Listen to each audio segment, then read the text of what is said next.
Welcome to Baba academy online education digital class. હું ગૌરવ મકવાણા બાબા એકેડમીના online digital platform પર આપ સર્વે વિદ્યાર્થી મિત્રોનું હાર્દિક સ્વાગત કરું છું. તો આપણે ભણી રહ્યા છે ધોરણ 9, વિષય છે ગણિત, પ્રકરણ નંબર 2 બહુપદીઓ, જેમાં સ્વાધ્યાય 2.3 આખું પૂરું થઈ ગયું અને 2.4 રિલેટેડ આજે બેઝિક થિયરી લેક્ચર જોવાનો છે. અને આજનો બેઝિક લેક્ચર આવડશે તો જ 2.4 વ્યવસ્થિત આવડશે. બરાબર. શું છે? નિત્ય સમૂહ. શું ભણવાનું છે? બેઝિક નિત્ય સમૂહ. બરાબર. સ્વાધ્યાય 2.4 રિલેટેડ બેઝિક નિત્ય સમૂહ આપેલા છે. બરાબર. તો એ જોવાના છે. તો જોઈએ નિત્ય સમૂહ. ચાલો, પહેલું નિત્ય સમૂહ આપ્યું. શું આપ્યું? તો કે x + y આખાનો વર્ગ. બરાબર. તો એનું સાદુરૂપ થાય. બરાબર. આ નિત્ય સમૂહ એનું વિસ્તરણ કર્યું કહેવાય. x નો વર્ગ વત્તા 2xy વત્તા y નો વર્ગ. બરાબર. આ યાદ રાખવાનું કેવી રીતે? બરાબર. જોઈએ. એક કૌંસમાં આપ્યું x + y આખાનો વર્ગ. બરાબર. તો પહેલા તો પહેલી સંખ્યા આપી છે એનો વર્ગ કરવાનો, એટલે કે x નો વર્ગ. પછી બીજી સંખ્યા આપી એનો વર્ગ કરો, એટલે કે y નો વર્ગ. પછી જે દેખાય બધાનો ગુણાકાર. શું શું દેખાય મને? 2 દેખાય, x દેખાય ને y દેખાય. તો 2xy થઈ ગયું. આ બંને સરખું. આગળ પાછળ લખી શકો, અને અહીં લખો, આને અહીં લખો, એવું લખી શકાય. બરાબર. એટલે શું કર્યું કે જે પહેલી સંખ્યા છે એનો વર્ગ કરો, x નો વર્ગ. પહેલી સંખ્યા છે એનો વર્ગ કરો, x નો વર્ગ. પછી બીજી સંખ્યા છે એનો વર્ગ કરો, એટલે કે y નો વર્ગ. અને જે દેખાય બધાનો ગુણાકાર. જો મને 2 દેખાય, x દેખાય ને y દેખાય, તો લખી નાખો 2xy. બોલો, પડી ખબર? સેમ ટુ સેમ બીજું નિત્ય સમ. આમાં માઇનસ છે તો માઇનસ કરવાના, પણ છેલ્લે રાખવાના પ્લસ. બાકી બધું એમનું એમ. પહેલી સંખ્યા x એનો વર્ગ તો x નો વર્ગ. બીજી સંખ્યા y એનો વર્ગ તો y નો વર્ગ. જે દેખાય બધાનો ગુણાકાર પણ માઇનસ 2xy. હવે એકમાં માઇનસ ને અહીંયા પ્લસ, એવું કેમ? બરાબર. તો જોઈએ. જો જેમ કે અહીંયા કોઈ સંખ્યા લખી છે, અહીં લખું કે 2, આમાં 2 લખ્યા. બરાબર. -2. -2 નો વર્ગ કરો તો કેટલો થાય? 4 થાય. અને ખાલી 2 નો વર્ગ કરો તો કેટલો થાય? 4 જ થાય ને. બરાબર. તો -y નો વર્ગ કરો તો કેટલો થાય? પ્લસ જ થાય ને. પડી ખબર? એવું છે. ચલો. બરાબર. એટલે આમાં શું? x - y નો વર્ગ હોય તો x નો વર્ગ, એટલે x નો વર્ગ. પછી આ y દેખાય તો y નો વર્ગ, તો y નો વર્ગ. હવે આ માઇનસ છે તો -2xy, જે દેખાય બધાનો ગુણાકાર. બોલો, ક્લિયર? ખબર પડી? ડન.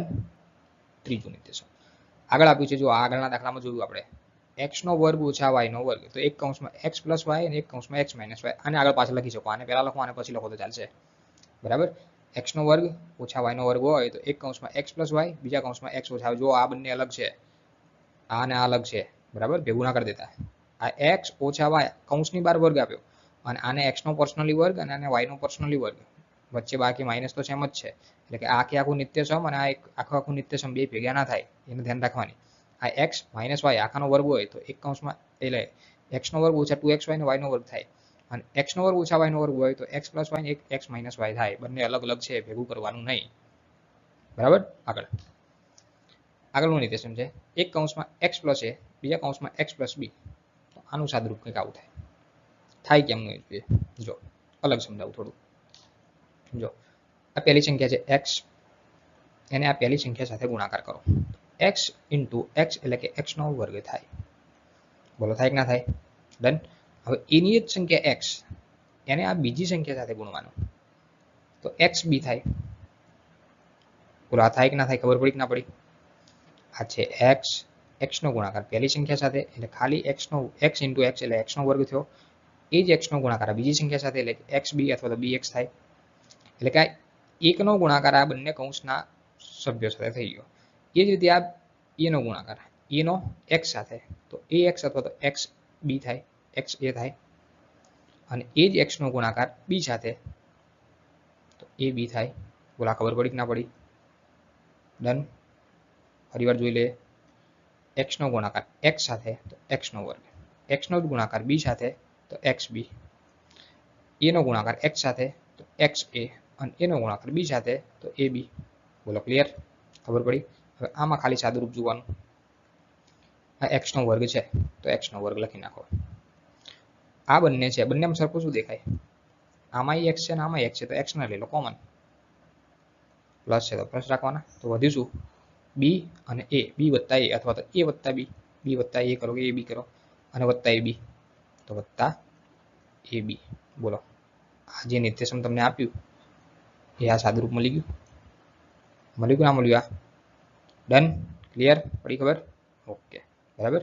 એટલે કે આનું ડાયરેક્ટ આ રીતે નહીં યાદ રહે, બરાબર. આ સ્ટેપ વચ્ચે લાવવું પડશે તો યાદ રહેશે, ડાયરેક્ટ યાદ રહેશે નહીં. બોલો આ 4 ક્લિયર. જોઈએ બીજા. ચલો બીજું આપ્યું છે 3 સંખ્યા વાળું x + y + z આખાનો વર્ગ બરાબર x નો વર્ગ + y નો વર્ગ + z નો વર્ગ + 2xy + 2yz + 2zx. આમાં શું કર્યું સાહેબ જોઈ લઈએ. x એનો વર્ગ તો લખી નાખો x નો વર્ગ, + y એનો વર્ગ તો લખી નાખો અલગથી y નો વર્ગ, + z એનો વર્ગ તો લખી નાખો અલગથી z નો વર્ગ. 3 નો પર્સનલી વર્ગ આપી દો. 3 નો પર્સનલી વર્ગ આપી દો એટલે આવું થઈ જાય. આ 3 સ્ટેપમાં ખબર પડી ગઈ કે ના પડી ગઈ? હવે બે સ્ટેપ પકડો. 2xy + 2xy, પછી 2 તો ખરા, x9 yz 2yz, પછી 2 તો ખરા, zx અથવા તો xz 2xz અથવા તો zx. બોલો ખબર પડી કે ના પડી? એકદમ સિમ્પલ. ફરી વખત સમજાવી દઉં. x નો વર્ગ પર્સનલી, y નો વર્ગ પર્સનલી, z નો વર્ગ પર્સનલી. ચલો આ 3 વસ્તુ પતી ગઈ. હવે બે પકડો. xy તો લખી નાખો xy, આ વર્ગ છે તો લખી નાખો આગળ વર્ગ, પછી x ને કાઢી નાખો અને yz કરો, yz તો yz આગળ વર્ગ છે તો લખી નાખો વર્ગ, એટલે 2 લખવાનો, વર્ગ નહીં લખવાનો. પછી પહેલું છેલ્લું xz અથવા તો zx અને આગળ લખી નાખો 2. પતી ગયું. બોલો ક્લિયર? 6 નંબર. 6 નંબરમાં ઘન આપ્યું x + y આખાનો ઘન. તો પહેલા પહેલી સંખ્યાનો ઘન કરી નાખો x નો ઘન અને બીજી સંખ્યાનો ઘન કરી નાખો y નો ઘન. પતી ગયું આટલું.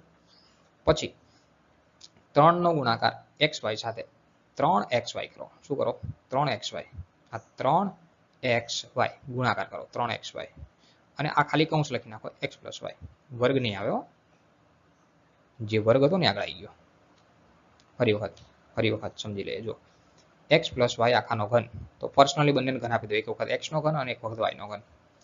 પછી 3 ઊંચા કરીને લાવી દો આગળ 3xy તો કર્યા 3xy અને જે કૌંસ છે એ એમનો એમ x + y. પતી ગયું. બરાબર. હવે માઇનસ વાળું જોઈ લે. સેમ ટુ સેમ માઇનસમાં આઉટ થશે, ખાલી નીચાની બદલી જશે માઇનસ. બરાબર. જો હવે જો પેલું x + y નો વર્ગ વાળું હતું, બરાબર. આમાં આવું થતું x² + 2xy + y નો વર્ગ. અને જો અહીંયા માઇનસ હોત તો ખાલી માઇનસ અહીંયા જ થતા હતા, અહીંયા તો પ્લસ જ રહેતા હતા.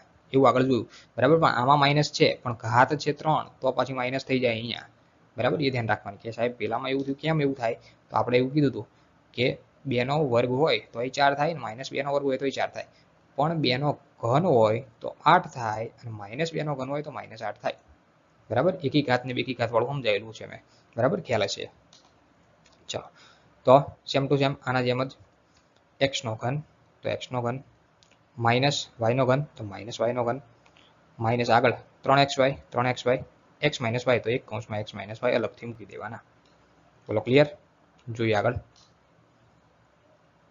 આ આપ્યું, બરાબર.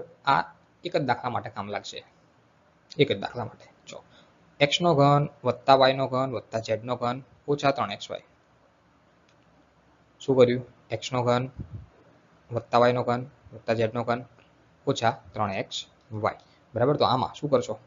x y z 3 ને એક કૌંસમાં લખી નાખો. પછી જે આ આખું આવે છે ને આ સૂત્ર એ ચિપકાવી દો, પણ 2 નહીં લખવાના અને બધામાં માઇનસ આપી દેવાના. એટલું જ કરવાનું. 2 લખવાના ને બધાને આપી દેવાના માઇનસ. ફરી વખત જોઈ લે. x નો ઘન + y નો ઘન + z નો ઘન. આ ઘન કાઢી નાખો અને ખાલી કૌંસમાં લખી નાખો x + y + z.